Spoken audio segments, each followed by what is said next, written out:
Thank you for tuning in to Wednesday Inspirational Book Lounge. I'm your host, Anna Murby.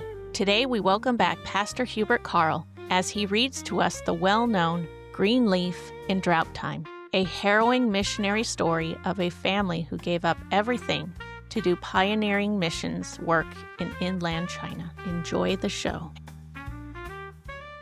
Green Leaf in Drought by Isabel Kuhn, published by China Inland Mission, 1959. Read by Hubert Carl.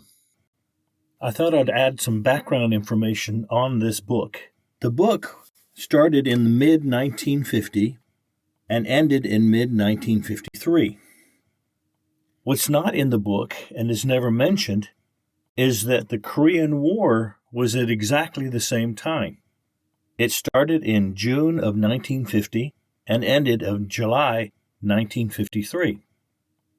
The reason that the communists hated the Matthews so much was not only that they were Christians and believed in God, but the Americans and the Australians were fighting them in the Korean War. He was Australian and she was American. The conclusion. The cloud of battle dust inevitably dims the overall picture of the campaign. Individual soldiers must just trust the strategy of his commander and obey the orders given to him personally. In the spiritual realm, the same is true of the disciples, the soldiers, of Christ. But when the battle is over and the dust is settled, what has happened and the reason for certain orders will become apparent, even to the common soldier. And that day you shall ask me nothing. It is clear to us now that the Lord's purpose in deliberately bringing his servants into the net, that they might leave their message before the eyes of the weak and frightened little church. What you are speaks so loudly I can't hear what you say. All right, the Lord seems to say, then I will seal their lips. I will forbid their preaching. I will increase their drought until it's drier than the Chinese Christians. Then through the lives of my servants, I will prove that green leaves are still possible, and that my promise, the Lord shall satisfy their soul in drought, Isaiah 58, verse 11, is for my children's use today. Was the Chinese Christian falsely accused? So were Arthur and Wilda Matthews. Was he persecuted? So were they. Was he attacked by sickness and bereavement without much medical aid? So were they. Was he laughed at, jeered at, constantly humiliated? So were they. Was he tantalized by spurious promises of release? So were they. Was he forced to do menial work, thought very degrading? Much more Arthur Matthews. None of Arthur's social status among those who looked on was asked to mold sheep dung and coal dust with their bare hands.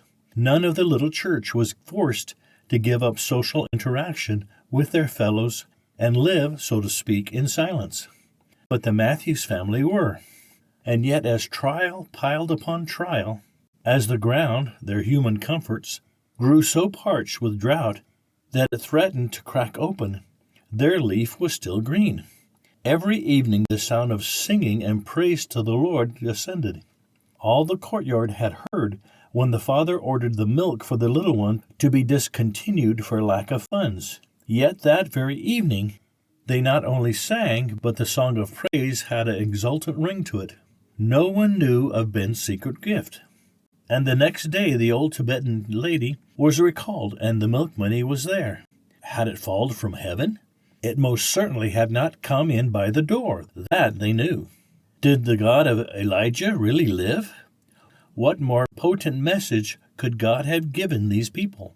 No wonder he deliberately sealed the lips of his servants, confined their hands and their feet, and then poured his life through them that the Chinese church might see and might desire.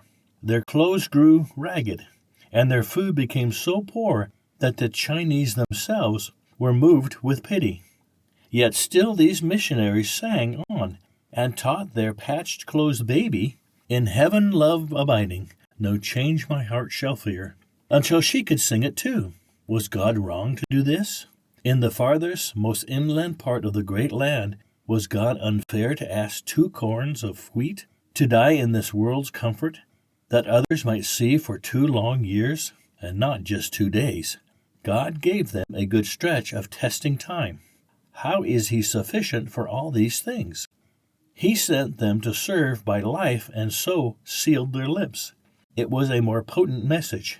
Andrew Murray has warned us how easy it is for the cares of this life to choke the seed.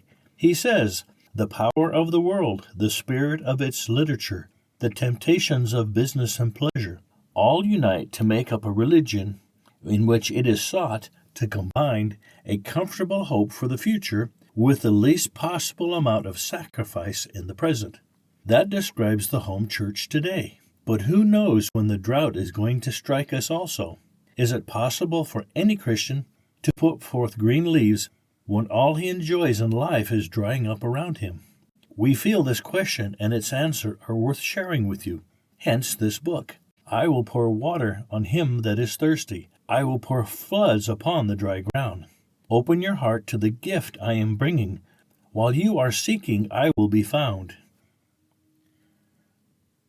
So tell me, what would you like me to read next? Thank you for joining us for this final episode of Green Leaf in Drought Time. Stay tuned for next season's book.